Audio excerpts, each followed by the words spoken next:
A belated Merry Christmas to you all, and welcome back to a Casual Tech Review. I recently had the opportunity to build a gaming PC for a family member of mine to be used in a 4K golf simulator, and at the heart of this build was going to be an RTX 5070 Ti. And before I go any further with this video, let me just be very clear. The 5070 Ti is not better than a 4090, and that is not at all what the purpose of this video is. What I was curious of, with all of the big claims of the performance of the 50 series, was just to see, with stock settings, how would it compare to my 4090, everything else being the same. So that's what I did.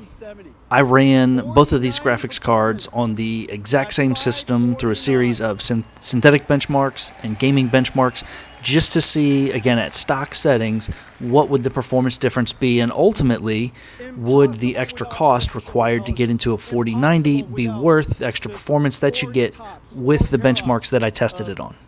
So I'm not going to waste any more time. Let me go ahead and show you what my system is that I tested them in, and then we'll get into the results. So here is my personal PC that I use for my content creation, video editing, etc. And at the heart of it is a Gigabyte X870E motherboard with a Ryzen 9 9900X. I've got 48 gigabytes of Clev DDR5 RAM running at 7200 megahertz CL34, and I traditionally run this Gigabyte Aero 4090. Obviously, I'm also going to swap in this Asus Prime 5070 Ti, so let's go ahead and see what the results are. All of the benchmarking that I did with the different tools, I ran at 4K Ultra with all the highest settings. I used ray tracing when applicable. I really just tried to stress both of these GPUs as much as I could. The first set of benchmarks I'm going to talk about is the Unigine suite, which is Superposition, Heaven, and Valley. And if you look at the scores here, you can see that the 5070 Ti is going to produce about 75% of the overall score of the 4090. And then when it comes to FPS, here's the numbers here. And again, it shakes out to about 75-76% between those three benchmarks.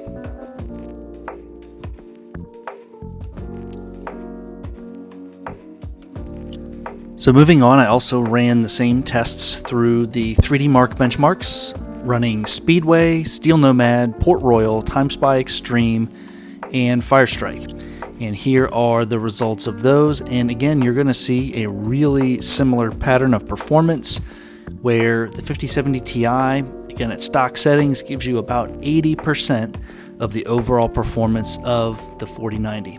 Here's a look at the FPS from all the different benchmarks, and they both obviously perform really well. And again, you're getting about 80%, between 75 and 85% of the FPS with the 5070 Ti versus the 4090.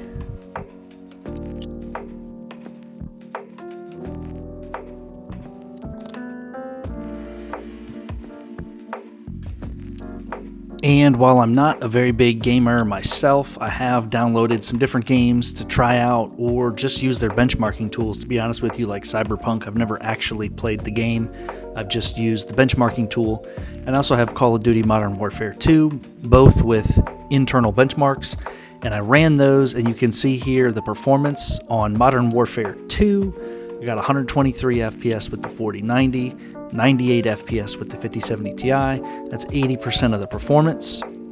If you look at Cyberpunk with Ray Tracing Ultra 4K, I got 102 FPS with the 4090 and only 50 FPS with the 5070 Ti. No DLSS, nothing. So what I did was, since the 5070 Ti does have the option, I did run another benchmark with multi-frame gen, and it went all the way up to 161 FPS. So obviously that's a huge jump in performance there. It's 158% of the 4090. So in that particular scenario, while it's not pure rasterization, it does have the ability to give really good performance, and I thought it looked okay. It didn't look really choppy or anything like that, so it did do a really good job using multi-frame gen.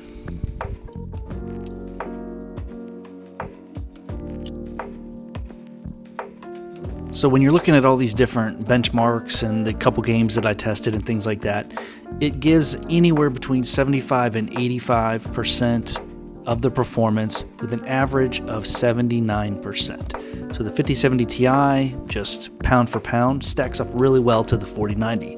But what I thought was really interesting was when you also look at the average power draw. So I just averaged out the max power draw on both of these cards for all of the tests that I ran. The 4090 had an average power draw of 416 watts. The 5070 Ti, which I think is capped at around 300 watts stock, averaged 293. So the 5070 Ti is able to give 79% of the performance using only 70% of the power. So if that is something that is a factor for you, absolutely, you're going to want to pay attention to that because the 5070 Ti is really efficient. It has less VRAM for sure. The 4090 has 24 gigs. The 5070 Ti has 16. It also is running PCIe Gen 5 on the 5070 Ti versus the 4090, which is Gen 4. So there are some speed differences there. You've got GDDR7 memory on the 5070 Ti.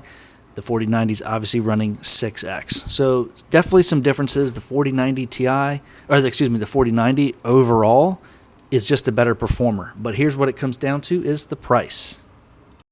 Brand new 4090s are just not a thing anymore. You can probably find them, but they cost just as much as a 5090. So I don't know why you would do that to yourself.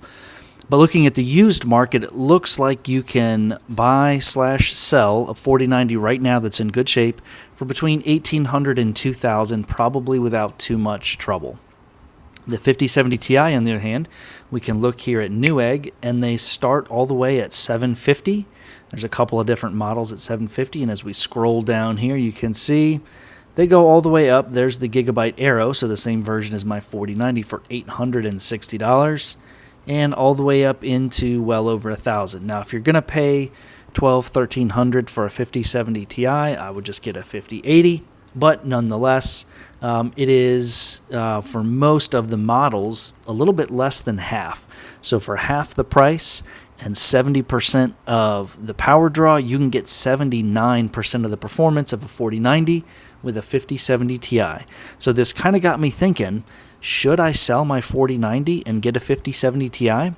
With the upcoming, I'm sure, price hikes because of RAM shortages, I bet GPUs are going to go up. I'm hearing the 50 Super Series is not going to be released in 2026 as well. Leave a comment. Let me know what you guys think. Should I keep my 4090 or should I sell it, get a 5070 Ti, understanding that I'll get less performance, but overall, it's a better value?